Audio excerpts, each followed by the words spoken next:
e nesse episódio conheceremos a maior igreja do mundo. No coração do oeste africano temos um país com a verdadeira alma do continente. Um exemplo de tolerância religiosa, hospitalidade e lindas paisagens.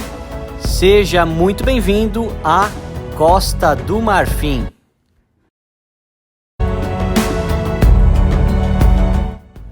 Bom pessoal, hoje pegaremos a estrada aqui na Costa do Marfim, indo em direção à capital Yamoussoukro, também chamada de maneira abreviada pelos locais de Yakro.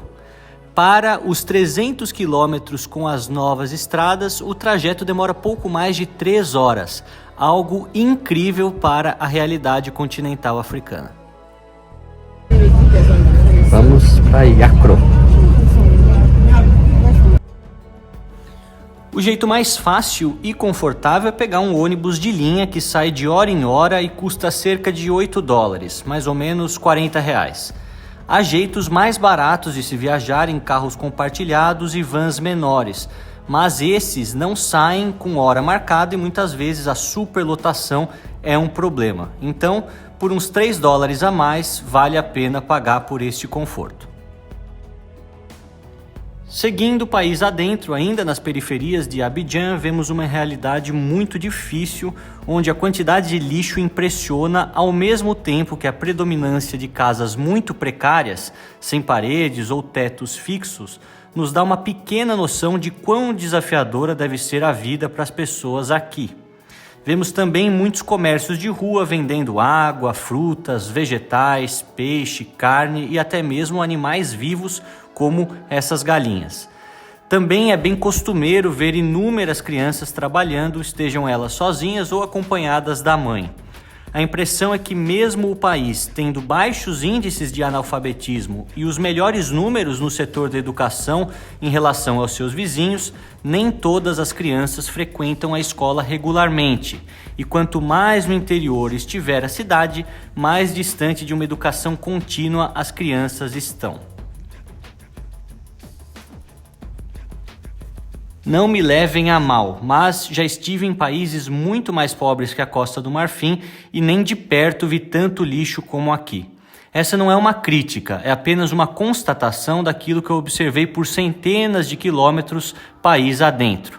Meu compromisso aqui é mostrar a verdade, seja nos aspectos incríveis da cultura e história locais, seja também nos pontos negativos do baixo nível de saneamento básico e higiene. Tudo faz parte da nossa análise de cada país, sendo que em todos os países do mundo temos seus pontos positivos e negativos. A natureza é sempre fascinante e vemos uma floresta densa muito bonita, essa que compõe mais de 20% de toda a área da Costa do Marfim. Temos aqui inúmeras espécies de plantas e animais e um solo muito rico para a agricultura, o que explica o país ser o primeiro produtor mundial de cacau. Mais sobre essa controversa indústria falarei para vocês em outro vídeo dessa mesma série.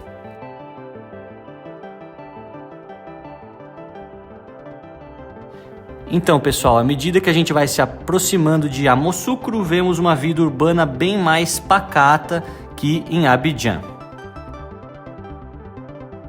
E depois de 4 horas na estrada, chegamos na capital Yamoussoukro.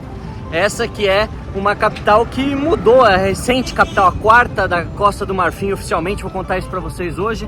É uma cidade bem menor, só 250 mil habitantes, mas aqui tem a grande igreja, a grande basílica, se assim podemos chamar, da Nossa Senhora da Paz, que eu vou mostrar o ponto alto dessa cidade. Então me acompanhe nesse vídeo aqui na Costa do Marfim, bem no centro do país.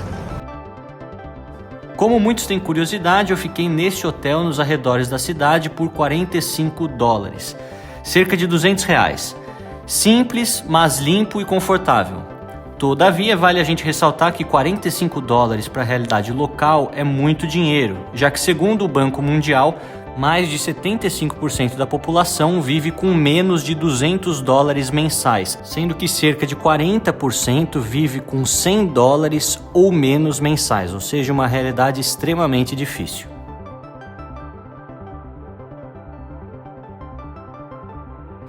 Logo depois eu saí para explorar a capital e a primeira parada foi, lógico, na maior igreja do mundo, a Basílica de Nossa Senhora da Paz.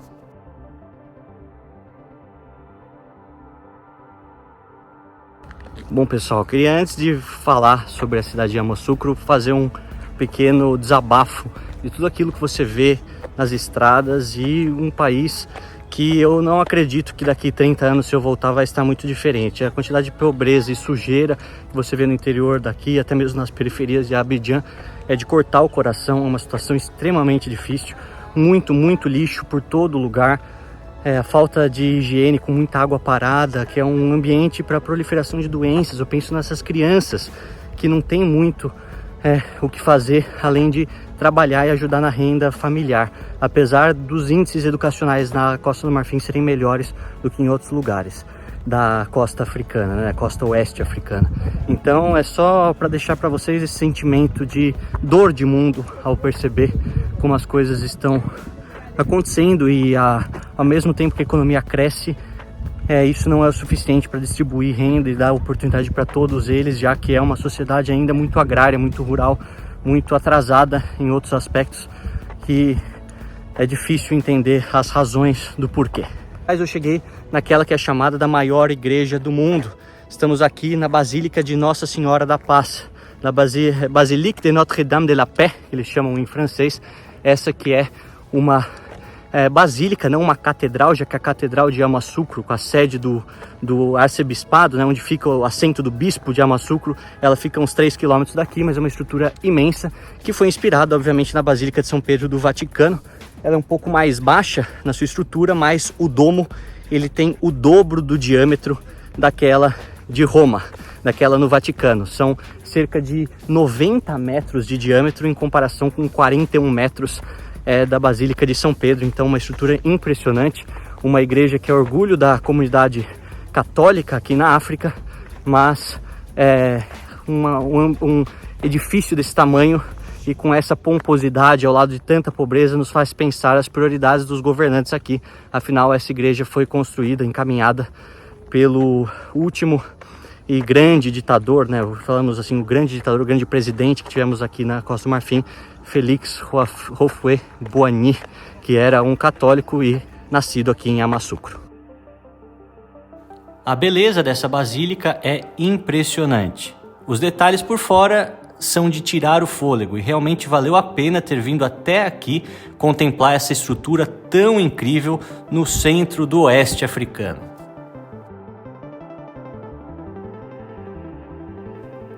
Ela foi construída de 1985 até 1989, com o custo estimado de 300 milhões de dólares. Foi projetada pelo arquiteto de origem libanesa Pierre Fakourhi e por Patrick Hauthuille, escolhidos pelo presidente da Costa do Marfim na época, Félix Houphouët-Boigny. Cerca de 1.500 trabalhadores africanos participaram de sua construção ao longo dos 4 anos. A gestão pastoral da Basílica é feita pelos padres da Sociedade do Apostolado Católico, também chamados de padres palotinos. Na época, a obra foi estimada em 122 milhões de euros, abaixo dos atuais 280 milhões estimados, algo que gerou muita controvérsia no país. O presidente Houphouët-Boigny, todavia, defendeu a obra e disse que tudo foi pago pela sua própria fortuna pessoal. Vale mencionar que naquela altura ele já era presidente do país por mais de 25 anos. Bom pessoal, agora vamos falar um pouco sobre a arquitetura esplendorosa dessa igreja feita em uma área de 130 hectares. A sua esplanada é elíptica e ocupa uma área de 30 mil metros quadrados, possuindo 128 colunas, cada uma delas com 21 metros de altura. Os pisos reluzentes são feitos de mármore importados da Itália, Portugal e Espanha. Por ter sido construída no meio da floresta do país e em uma cidade onde a maioria da população não dispõe de água corrente e saneamento básico adequado, muitas críticas surgiram na época da sua construção. Mesmo assim, muitos dos católicos do país são orgulhosos dessa basílica que virou um símbolo da fé nacional.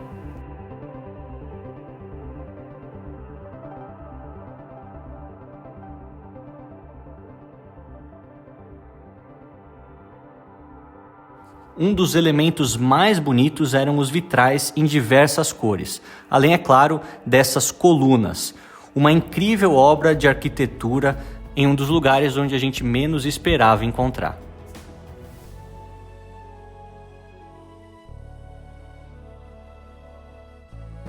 Realmente é impressionante o tamanho. Parece que são 18.000 pessoas que podem entrar aqui, mas você consegue ver os vitrais muito bonitos e o domo impressiona assim pela sua imponência, né? Vou tentar mostrar mais para vocês, não pode tirar fotos em alguns lugares, mas eu paguei para estar aqui, eu já acho injusto eu pagar para entrar na igreja, eu que sou uma pessoa católica, vocês sabem disso, mas vou tentar mostrar o máximo que conseguir para vocês aqui.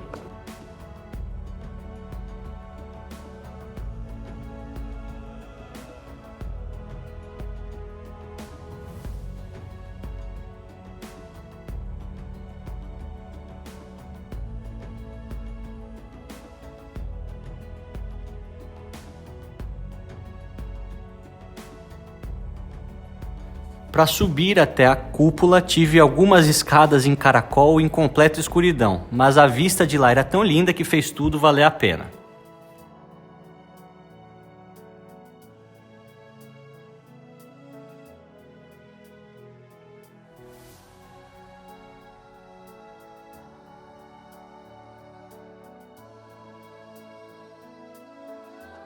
Bom, pessoal, aqui vocês veem só a cúpula, eu já estou num andar bem alto, até para vocês terem a noção de como a cúpula é imensa estando aqui tão perto. Olha a altura que eu estou, olha lá os carros aqui embaixo. Então é uma região muito bonita essa daqui, você sobe as escadas, fica um pouco ofegante, uma escada em caracol, mas realmente muito bonito, você consegue ter uma noção de toda a geografia de Yamoussoukro, que é uma espécie de capital planejada, já era uma cidade, mas só cresceu após a transferência do poder político, poder administrativo da Costa do Marfim toda para cá, praticamente. Ó, vocês veem ali atrás a cidade, muito bonita, ainda há muita área verde, uma cidade muito menor que a Abidjan, mas impressiona realmente estar numa dessas construções que está nos livros dos recordes, né? É até engraçado se a gente for olhar do aspecto da quais igrejas são maiores. O Wikipedia, na sua lista oficializada, fala que a Basílica de São Pedro é a primeira e depois a Basílica de Aparecida do Norte no Brasil. Mas essa aqui parece que são 30.000 metros quadrados de área, além de ter a capacidade para 18.000 pessoas, então os critérios vão variando, mas de qualquer maneira é realmente um espetáculo de vista aqui no coração do oeste africano.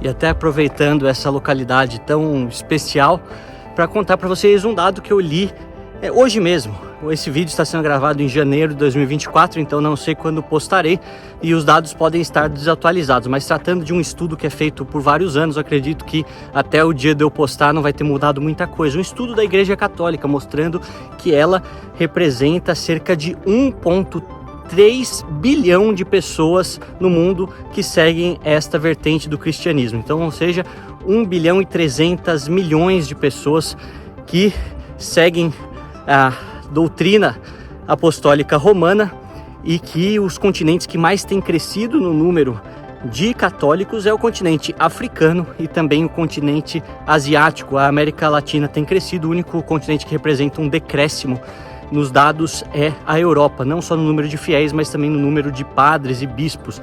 É uma preocupação, apesar do número ter crescido de católicos, é um número decrescente sempre de pessoas que trabalham nas arquidioceses, nas igrejas, nas paróquias, nas diversas igrejas espalhadas pelo mundo.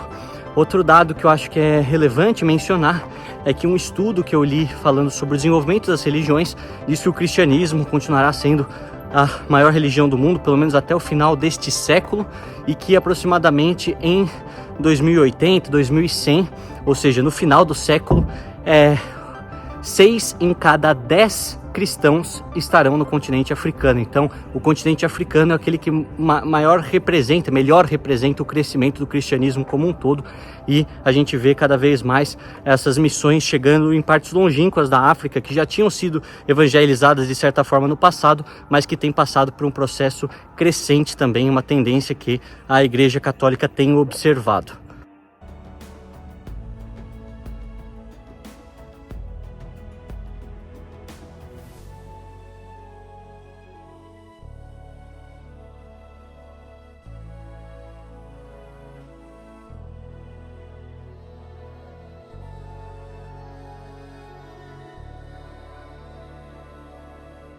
Mas como eu falei para vocês, a Costa do Marfim não é um país de maioria cristã. Há dúvidas sobre esses dados. Muitos falam que o islamismo continua sendo a maior religião por pouca porcentagem a mais. Alguns falam 42% muçulmanos, 39% cristãos. Outros estudos falam ao contrário, né? 40%, 42% cristãos, 39%, 40% muçulmanos. Mas é um país com muita tolerância e com grandes edifícios religiosos, como eu já mostrei para você em Abidjan, a mesquita lá no platô, essa igreja muito importante, essa basílica, além aquelas que eu vou mostrar ao longo desta série por todo o oeste africano. Então espero que você goste desse trabalho. Conhecer as religiões é sempre tão fundamental para que a gente possa entender o que move as pessoas, principalmente em lugares tão pobres, com tantas dificuldades como é aqui na Costa do Marfim.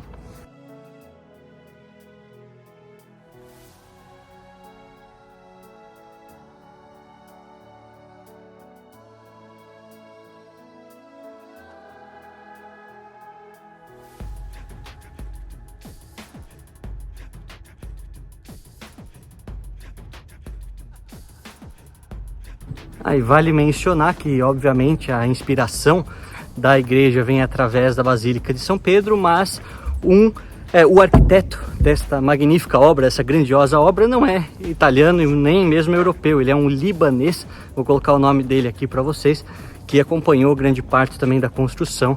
Lembrando que o Líbano, até metade do século XX, era o único país de maioria muçulmana no Oriente Médio, e isso foi diminuindo principalmente com o influxo de palestinos a partir aí da década de 70, 80.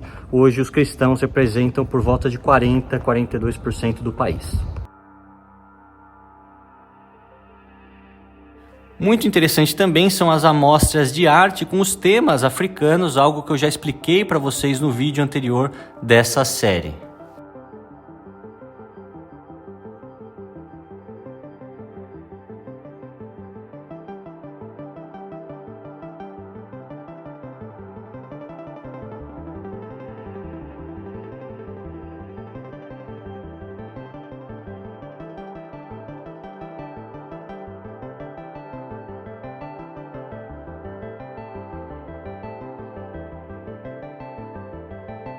E agora eu tô andando para tentar ter um ângulo melhor da foto, mas você tem que andar muito longe.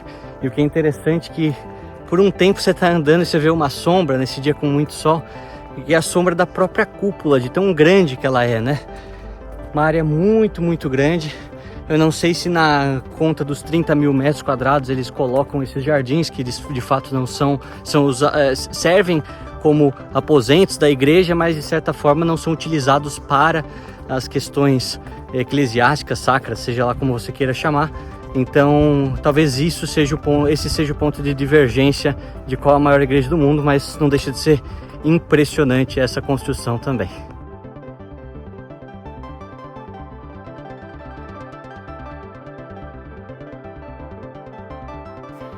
E você, o que achou da Basílica? Deixa aqui nos comentários a sua opinião, eu sempre fico muito feliz de ler cada uma delas.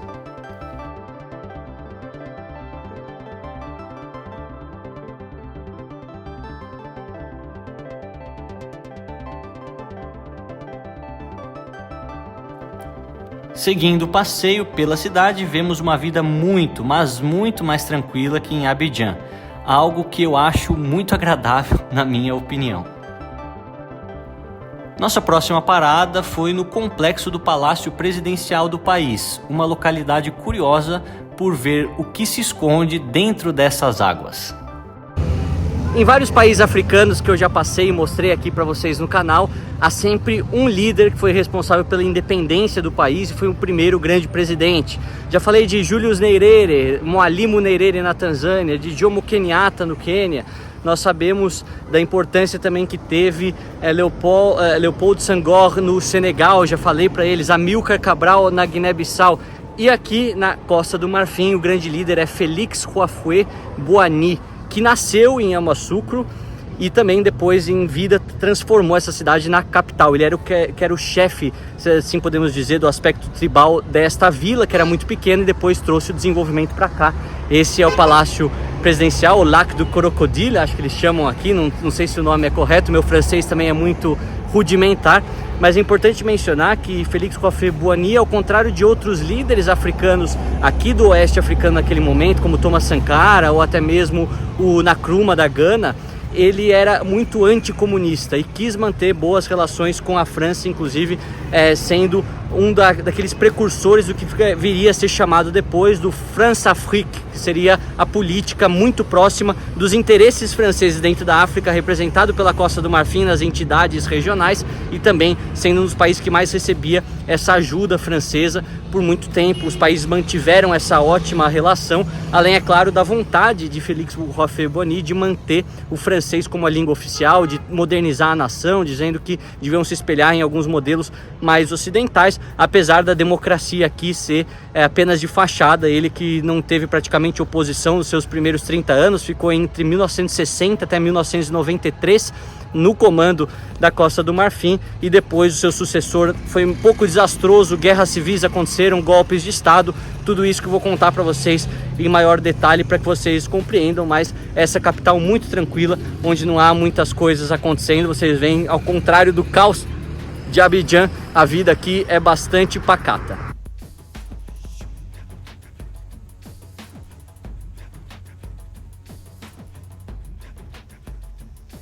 Inicialmente aparenta ser um lago como outro qualquer, mas ao ver uma multidão aglomerada mais à esquerda, eu me deparei com vários crocodilos.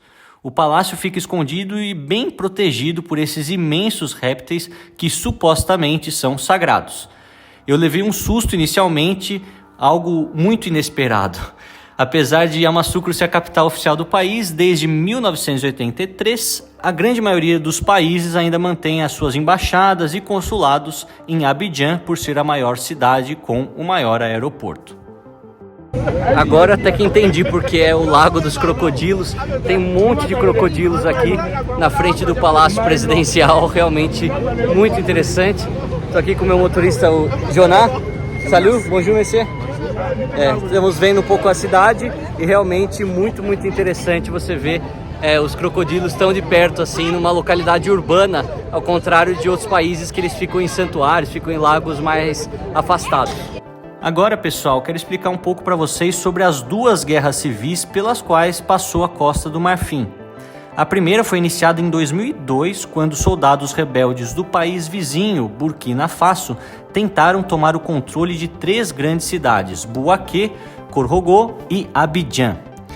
Eles tiveram sucesso na captura das duas primeiras e ficariam conhecidos como Forces Nouvelles, as Forças Novas, controlando o centro e o norte do país, enquanto que o exército oficial da Costa do Marfim manteve o controle do sul. Embora a maioria dos combates já tivesse acabado em 2004, o país continuou dividido em 2. Nisso, uma força francesa foi chamada para ajudar a resolver de vez a situação, o que acabou de fato só aumentando as hostilidades. Vale a gente mencionar que durante a Copa de 2006, que aconteceu na Alemanha, quando a seleção da Costa do Marfim se classificou pela primeira vez a um Mundial, uma trégua conseguiu ser garantida. Aqui vemos mais uma vez o poder do futebol. Ao fim dessa trégua, a situação continuou muito tensa e só foi resolvida oficialmente em 2007 com a promessa de eleições unificadas. Essas eleições, por sua vez, só aconteceram em 2010 e a contestação dos resultados ocasionariam a Segunda Guerra Civil em 2011. Nessa ocasião, tivemos 2 grupos políticos guerreando, alguns leais ao presidente Laurent Gbagbo, derrotado eleitoralmente, e o líder da oposição, Alassane Ouattara, que saiu vitorioso. Depois de meses de tentativas de negociação, a violência aumentou, inclusive em cidades maiores. Gbagbo se entrincheirou em Abidjan e a ONU e a França precisaram intervir para ajudar o presidente legitimamente eleito. Após alguns meses de conflito e a Batalha de Abidjan, Gbagbo foi capturado e a guerra civil teve o seu fim, mas não a violência política no país. Em ambos os conflitos, centenas morreram e milhares tiveram que deixar suas casas. O Ouattara, o vencedor naquela ocasião em 2010, é o presidente até hoje, e a justiça do país é frequentemente manipulada para neutralizar os seus oponentes políticos, onde milhares de pessoas já foram presas pelo seu regime. Esse, infelizmente, é um drama recorrente de dezenas de países africanos. Para o próximo episódio, nós iremos para as regiões das praias para ver mais sobre a história e o povo desse país tão interessante. Até lá, eu espero que vocês continuem acompanhando o canal e deixando sempre as suas opiniões nos comentários. Forte abraço a todos!